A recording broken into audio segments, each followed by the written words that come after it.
Good morning all of you. ദൈവത്തിൻ്റെ അതിപരിശുദ്ധമായ നാമം വാഴ്ത്തപ്പെടുമാറാകട്ടെ. ഇന്ന് നമ്മൾ ചിന്തിക്കുവാൻ പോകുന്ന ചിന്താവിഷയം എന്ന് പറയുന്നത് നിങ്ങളുടെ സ്വന്തം അല്ല.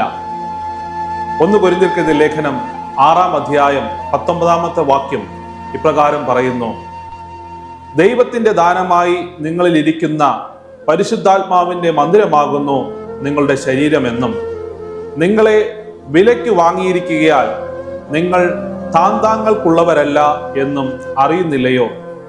ഇന്ന് ആബാലവൃദ്ധം ജനങ്ങളും ആരോഗ്യ പരിപാലനത്തിന് വേണ്ടി ജിമ്മിലേക്ക് കടന്നു പോകാറുണ്ട്. പലപ്പോഴും നമ്മൾ ജിമ്മിൽ പോകുമ്പോൾ പല ഒഴിവ് കഴിവുകളും പറയാറുണ്ട്. ആ സമയത്തൊക്കെയും നിങ്ങൾ ഒരു വ്യക്തിയെ ഓർക്കുക. കാലിഫോർണിയയിലെ ലോമലിൻഡയിലെ ഈസ്റ്റർ വാൻ ഡെൻ ഹോവനെ ഓർക്കുക. അവർക്ക് 93 വയസ്സുണ്ട്. ആഴ്ചയിൽ 3 തവണ 60 മിനിറ്റ് നീണ്ടു നിൽക്കുന്ന ഒരു വ്യായാമ ക്ലാസ്സിൽ പോകുന്നു.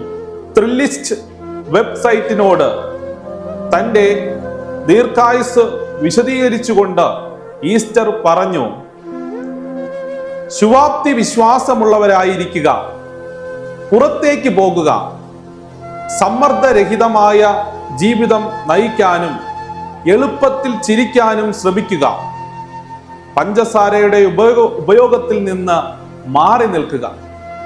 ഇപ്രകാരം നമ്മുടെ ജീവിതങ്ങളെ ക്രമപ്പെടുത്തുകയാണ് എങ്കിൽ തീർച്ചയായിട്ടും നല്ല രീതിയിലുള്ളൊരു ആരോഗ്യ പരിപാലനം നമ്മുടെ ശരീരത്തിൽ കൊണ്ടുവരുവാൻ തക്കവണ്ണം നമുക്ക് സാധ്യമായി തീരും.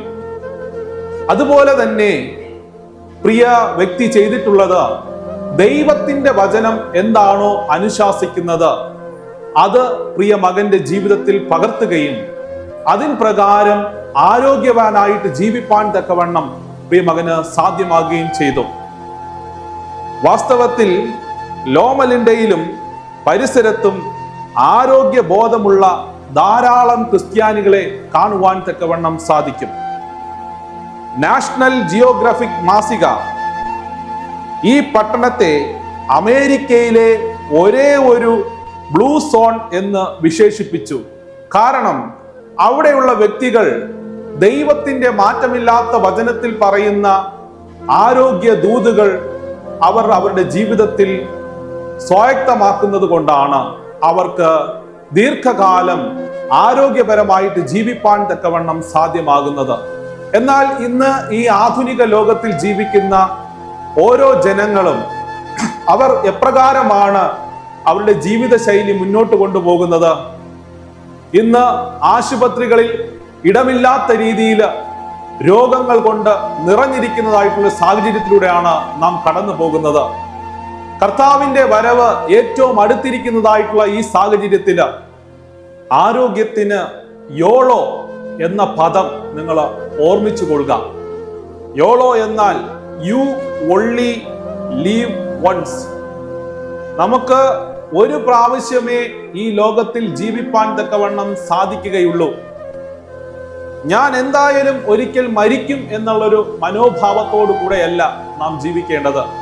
നേരെ മറിച്ച് ആരോഗ്യപരമായിട്ട് നമ്മുടെ ശരീരം ദൈവത്തിന്റെ മന്ദിരമാണെന്ന് വിശ്വസിച്ചുകൊണ്ട് ദൈവത്തിന് വസിക്കുവാനുള്ള മന്ദിരത്തെ ഞാൻ മലിനമാക്കുകയില്ല, നശിപ്പിക്കുകയില്ല എന്ന ദൃഢനിശ്ചയത്തോടുകൂടെ വേണം നമ്മൾ ഈ ലോകത്തിൽ ജീവിക്കേണ്ടത്. പലപ്പോഴും നമ്മുടെ സമീപനം എപ്രകാരമാണ്?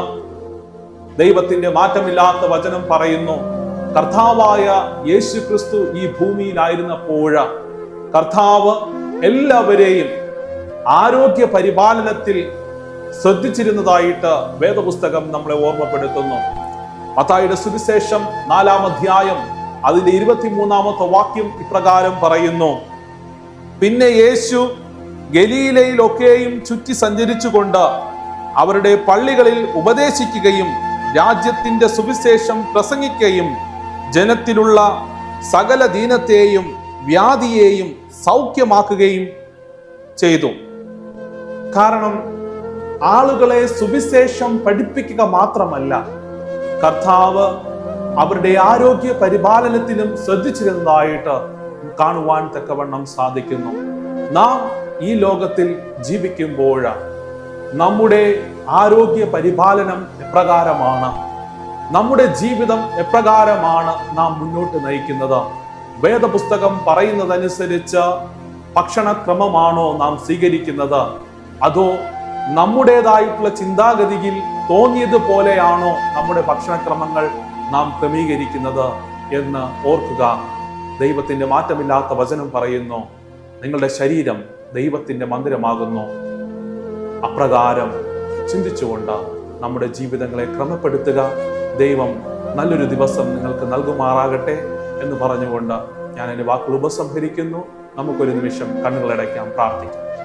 മഹോന്നതങ്ങളിൽ വാസം ചെയ്യുന്ന അടിയങ്ങളുടെ കർത്താവേ, ഇന്ന് പ്രഭാതത്തിൽ ഞങ്ങൾ കേട്ടതുപോലെ ഞങ്ങളുടെ ജീവിതങ്ങളെ, ഞങ്ങളുടെ ആരോഗ്യ പരിപാലനം ദൈവത്തിന്റെ വചനം എപ്രകാരമാണോ അനുശാസിക്കുന്നത് അപ്രകാരം ഞങ്ങൾ ക്രമീകരിപ്പാൻ തക്കവണ്ണം ഇവിടെ ഞങ്ങളെ ഓരോരുത്തരെയും സഹായിക്കുമാറാകണമേ നാഥ. നല്ല ആരോഗ്യവാന്മാരായിട്ട് അനേകം പേർക്ക് ദൈവസന്നിധിയിൽ സാക്ഷികളായി നിൽപ്പാൻ തക്കവണ്ണം ഇവിടെ ഞങ്ങളെ ഓരോരുത്തരെയും സഹായിക്കണം. മാനവും മഹത്വവും അങ്ങെടുക്കണം. യേശുവിന്റെ നാമത്തിൽ തന്നെ. ആമേൻ.